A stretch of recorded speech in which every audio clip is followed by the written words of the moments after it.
pessoal, estamos iniciando mais um programa Cidadania e Serviço Público. Um programa da FESPESP, Federação das Entidades de Servidores Públicos do Estado de São Paulo. Um programa que discute com você cidadania e serviço público. E nós estamos na Semana do Trabalhador, na Semana do Dia dos Trabalhadores. Portanto, o nosso programa hoje é especial. É uma homenagem que estamos fazendo às mulheres trabalhadoras do serviço público. Exatamente. No serviço público temos mulheres que estão aí levando para você os direitos que você tem na Constituição. Tivemos a presença da deputada Sâmia Bonfim e a direção da Maricléra Real, presidente da ASP São Paulo. Vamos lá?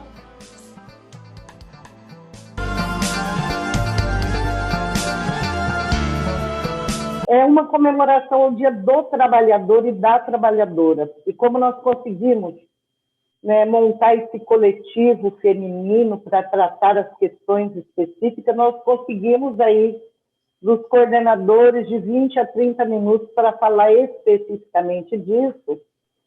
E a deputada foi convidada para vir fazer uma saudação e para dizer da importância das trabalhadoras do serviço público no atendimento à população. No momento em que a gente deveria, única e exclusivamente, ter uma condução de enfrentamento responsável à Covid, às suas consequências econômicas e sociais, a gente vê um momento em que o governo se utiliza da dor, do luto, do distanciamento social, que ainda que eles não forneçam instrumentos para ser garantido à população de maneira consciente, muitas vezes de forma voluntária, com exceções, é claro, busca fazer justamente pela manutenção, preservação da vida, por amor à sua família e ao restante da comunidade, utiliza esse momento para tentar passar a boiada, com projetos que são muito ruins para a população brasileira. Quando a gente fala de servidores e de servidoras, nós estamos falando em garantir mínimo de acesso a direitos para a população, em especial a população mais pobre no Brasil.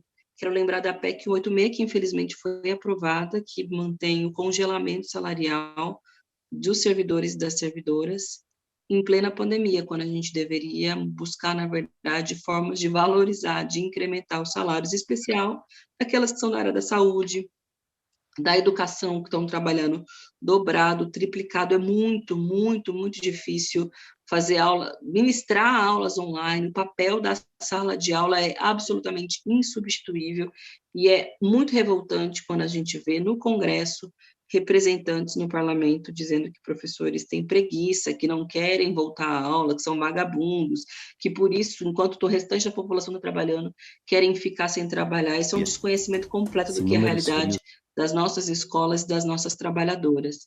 E se a gente está falando de trabalhadoras, mulheres brasileiras, tem que refletir também que, infelizmente, a gente retomou a patamares de 30 anos atrás da presença de mulher no mercado de trabalho. Foi a última pesquisa divulgada. Porque, justamente, são a maioria nos trabalhos informais, ou aqueles que são ligados ao setor dos serviços, principalmente na área da limpeza, da alimentação, que foram os mais atingidos no momento da pandemia, com as medidas de restrição, de isolamento social. Isso reduziu a presença das mulheres no mercado de trabalho, e também pelo próprio tema da licença maternidade, Comentei que eu estou gestante, que eu estou conseguindo fazer isolamento social, que hoje no Brasil é um privilégio, não é consolidado como um direito, como deveria ser, e vou conseguir ter os meus 4 meses de licença maternidade.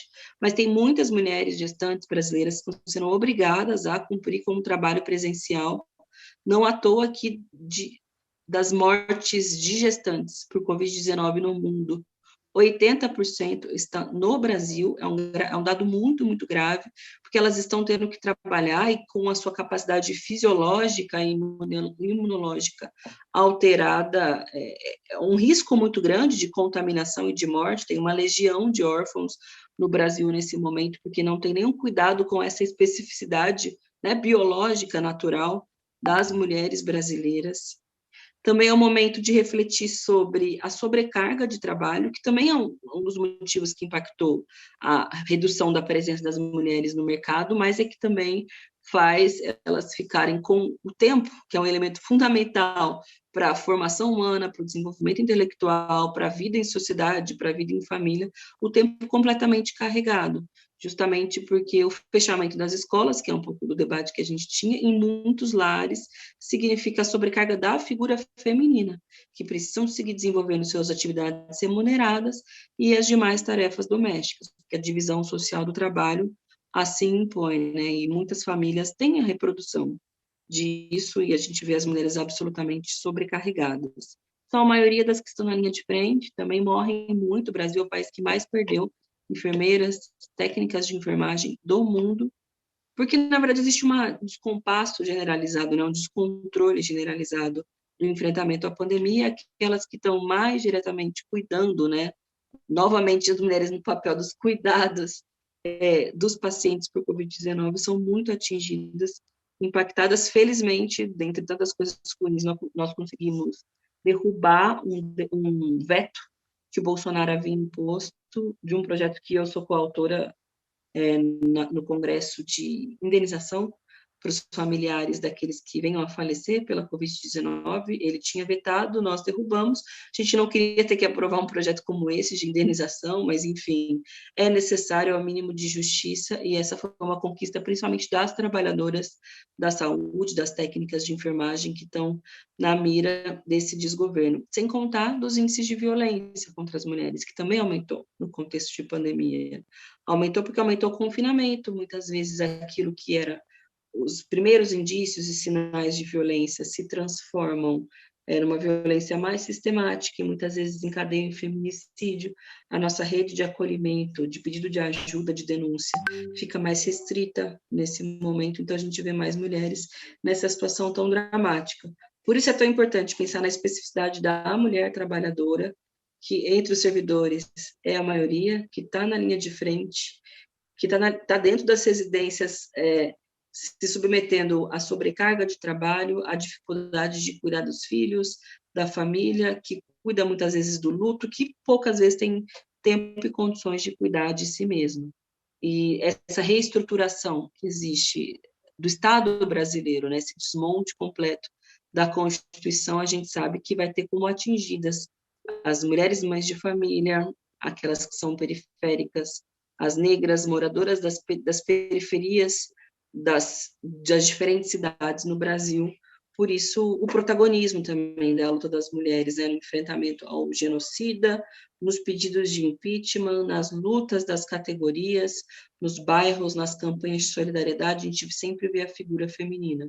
Então, vida longa a esse coletivo feminino, as reflexões que toda a categoria precisa ter sobre, enfim, essa parcela da sociedade que produz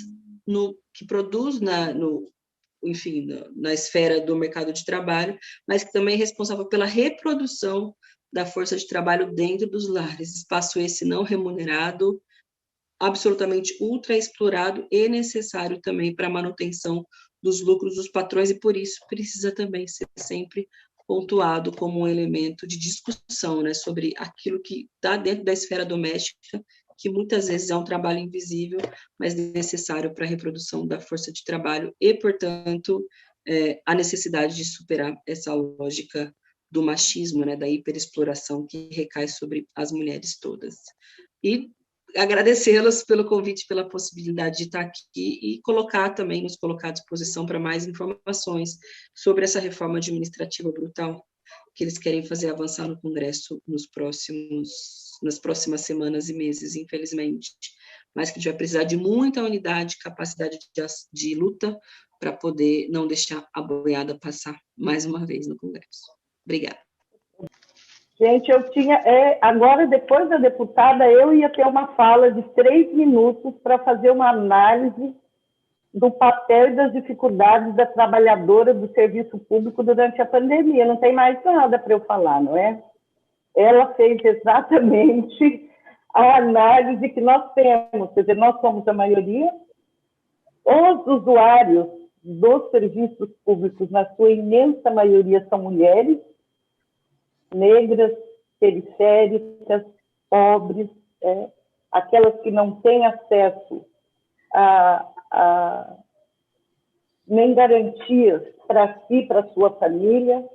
São elas que, neste momento, estão na linha de frente dos hospitais, das escolas, das creches, ou estão em casa, em trabalho remoto, cuidando ainda da família, da casa, né? Nós somos as cuidadoras dos avós, dos pais, dos filhos, né? De quando a gente tem uma pessoa que precisa de atenção, somos nós. Então, neste momento de pandemia, a sobrecarga de trabalho é muito, muito grande. E isso está nos levando a uma situação bastante delicada de saúde. Então, eu vou passar para a Kátia, que vai entrar um pouco nessa questão. Depois da Kátia, a Luzineide vai falar e nós vamos fechar com a Desirê. Bom dia a todas e a todos novamente. Realmente, a deputada ela falou praticamente quase que tudo que nós tínhamos para falar. A fala dela foi muito importante de estar aqui numa data que para nós significa muito, né? Mas aproveitando um pouco o gancho da deputada, eu gostaria de falar até porque puxa um pouco para o meu lado, que é a questão da saúde, né? Eu pedi para as meninas no coletivo que eu gostaria de falar um pouco sobre a saúde mental das mulheres neste período de pandemia, né? Os gatilhos que foram acionados das doenças mentais para as mulheres neste período de pandemia, né? Já foi falado sobre a dupla jornada de trabalho, que, na verdade, acabou se tornando uma quádrupla, né, jornada de trabalho. Hoje, a mulher ela cuida dos filhos, ela cuida da casa, dos estudos, porque muitas estão estudando em casa, né, trabalhando home office, na verdade, e tudo isso no mesmo ambiente. Antes, as mulheres elas tinham o espaço delas, né? Elas tinham aquele momento da não cuidadora, da não dona da casa. Ela tinha o espaço delas, elas tinham aquele momento dela, que ela poderia estar indo para o seu trabalho, ela poderia estar indo para seu curso, sua faculdade, e hoje não existe mais isso. As mulheres acabaram abraçando esse papel de multitarefas. E pensando nisso, eu fiz um levantamento de uma pesquisa aqui do Hospital das Clínicas de São Paulo, do Instituto de Psiquiatria. Esse estudo ele foi feito pelo professor neuropsicólogo, que ele chegou aqui a passar para nós, até falar o nome do neuropsicólogo, professor Pádua Serafim. Ele é da IPQ, Instituto de Psiquiatria. Ele fez um levantamento com 3.000 mulheres, num período de 3 meses, em 2020. Dessas 3.000 mulheres, ele fez um levantamento que delas, 46,4% dessas mulheres entraram em depressão, com introdução de medicamento. 39,7% de mulheres com ansiedade, crises de ansiedade. 42% dessas mulheres com estresse. 83% das mulheres de 3.000 são mulheres casadas e com filhos. 50% dessas mulheres têm formação universitária. 70% das mulheres estão empregadas. 40% das mulheres, 40,8% na verdade, tiveram um maior consumo das drogas ilícitas. Então, eu quero aqui, né, saudar a todos, né, todos os trabalhadores e trabalhadoras do serviço público, né, do Estado de São Paulo, que estão aqui representados por tantas entidades. E, em especial aqui, eu saúdo as camaradas do coletivo feminino, e eu tenho a honra de integrar, com os agradecimentos especiais ao Felipe Falcão, que tem contribuído com suas artes no nosso trabalho. E, nesse momento tão grave,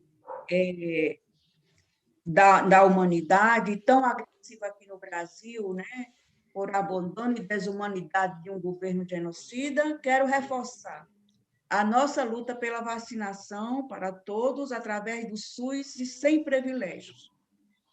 Essa semana, a Confederação das Mulheres do Brasil, a CMB, da qual eu sou diretora, lançamos uma campanha, vacina é direito à vida e não pode ser mercadoria. E, para isso, é necessário, nós encaminhamos para várias autoridades internacionais e nacionais essa campanha de quebra das patentes das vacinas, para facilitar o processo todo. E eu saúdo também com especialidade, né, as funcionárias públicas da saúde, né, que estão à frente da pandemia. Em relação a essa questão da saúde, eu também registro, né, infelizmente a deputada Sâmia não pôde ficar, mas nós tivemos uma vitória que eu queria saber dela, se estaria já como é que se diz, legitimado, né, legalizado, a deputada federal Perpétua, que estabelecendo como norma, né, a exigência das grávidas saírem do emprego presencial.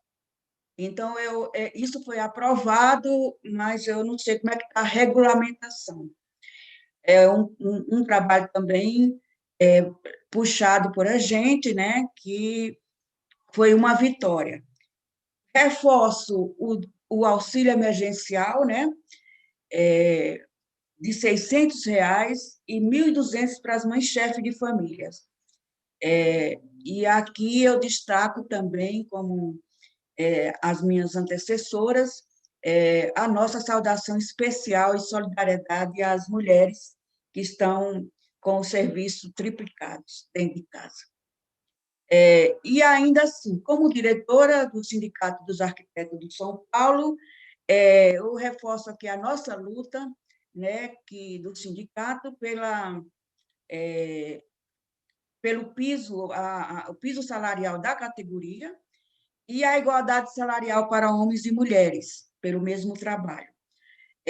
Nossa denúncia incansável de repúdio das distorções salariais entre arquitetas negras e arquitetos em geral. Principalmente, a grande diferença vai entre arquiteto urbanista branco e arquiteta urbanista negra. É uma diferença de 50%, já em pesquisas já realizadas. Então, assim, né, nós estamos na luta pelo imediato sancionamento do PL 131, que já foi aprovado no Senado e que pune as empresas que praticam irregularidade dessa diferença salarial. Esse direito foi adquirido, né, na Constituinte de 88 e tem empresas, empresários que não cumprem. Inclusive, nós temos denúncias dentro da própria Prefeitura de São Paulo, que a arquiteta negra nomeada, né, fazendo o mesmo serviço e terceirizado e recebendo menos do que o arquiteto branco. Então, eu aqui reforço o trabalho do nosso sindicato, aberto para os arquitetos e arquitetas do nosso estado, mesmo sendo no momento online. Esse PL, eu vou falar só um pouquinho do PL 131/2011, ele foi aprovado em 3 semanas, lá no Senado, por unanimidade, né, com apoio de todas as senadoras, de todos os partidos, e hoje é o limite máximo para o presidente da República sancionar, né, essa lei que pune os empregados. Reforço todos as nossas bandeiras de lutas aqui, nós não podemos nunca nos esquecer que nossa pauta sempre tem que estar a questão do reforço, a coleta de alimentação e de doação para as pessoas mais pobres que estão passando fome. É importante que nossa frente abrace essa questão e tente viabilizar essa ação. E eu reitero os cumprimentos aos nossos companheiros e às nossas companheiras que representam todas as entidades reunidas dentro da frente, e em especial saúdo, então, os condutores da frente, Lineu e Gozzi, e saúdo a diretoria do meu sindicato, da Assembleia Legislativa e do Tribunal de Contas. E olhando um pouco para a data de 1º de maio e vendo que essa data ela foi a expressão de um movimento grevista ocorrido em Chicago no ano de 1886, a gente também se depara com o porquê dessa greve, né? E a greve ela veio por conta da reivindicação de trabalhadores por a redução de jornada de trabalho de 13 para 8 horas, férias, descanso semanal e salário. Então, naquele momento também estava ocorrendo o apogeu de todo o movimento capitalista liberal que só faz escravizar e explorar a mão de obra de mulheres, homens e crianças, que na época também estavam dentro dessa engrenagem. E, curiosamente, a gente vê, hoje em dia, o liberalismo e o capitalismo, na sua vertente, como se fosse assim, né? Não seu apogeu, mas a sua decadência, procurando exatamente retirar de homens e mulheres o máximo da sua força e escravizá-los para que esse liberalismo e esse capitalismo tenham uma sobrevida. E, logicamente, né, os servidores públicos e as servidoras públicas, eles foram tratados em pé de igualdade dentro da nossa realidade brasileira, como foi tratada a CLT e os trabalhadores. Não era possível tão somente fazer o que foi feito com a CLT se não se atingisse também o Estado social, o Estado que promove o atendimento a mulheres e homens e que não visa principalmente o lucro. O que se quer com essa reforma administrativa, ao contrário, é a privatização do serviço público e, logicamente, nós temos que caminhar contra isso e com todos os encaminhamentos que temos feito. Então, nesse sentido, eu acho que é muito importante a gente valorizar a frente, porque a frente representa não uma síntese de entidades, mas a compreensão de mulheres e homens de todas essas entidades e de suas bases, de que em nenhum lugar nós chegaremos se não for por um movimento de união, certo? Mulheres e homens dentro da frente. E uma coisa que eu venho conversando com as mulheres dentro do coletivo é que eu acho que nós temos que, na verdade, furar alguns bloqueios que são postos, e acho que a presença da Sâmia, Marie Claire, como foi bom ela ter vindo, né? Como ela assume o compromisso de estar mais presente aqui, como é o caso do Gianazzi, nós temos que atingir as direções dessas casas parlamentares. A Sâmia poderia convidar o presidente da casa para estar aqui no coletivo, na frente, conversando conosco, assumindo compromissos, né? E nós tendo a possibilidade de requerer a ele, né, exigir desses órgãos diretivos da casa um compromisso em relação à reforma representada pela maldosa PEC 32. Então, a minha fala não é especificamente sobre a mulher. A mulher, ela tem uma jornada que começa na hora que ela abre o olho e termina na hora que ela vai dormir.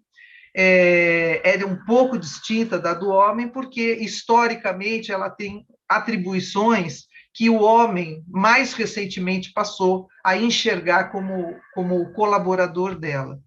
Então, a minha saudação a todas as mulheres, e a minha saudação, principalmente, à existência da frente, e essa grande compreensão que as entidades realizaram, através das reuniões contínuas e através do avanço das lutas, de que juntos a gente pode produzir um produto que seja bom para uma sociedade de trabalhadores, de gente honesta e de trabalhadores. Essa é a minha manifestação. Obrigada.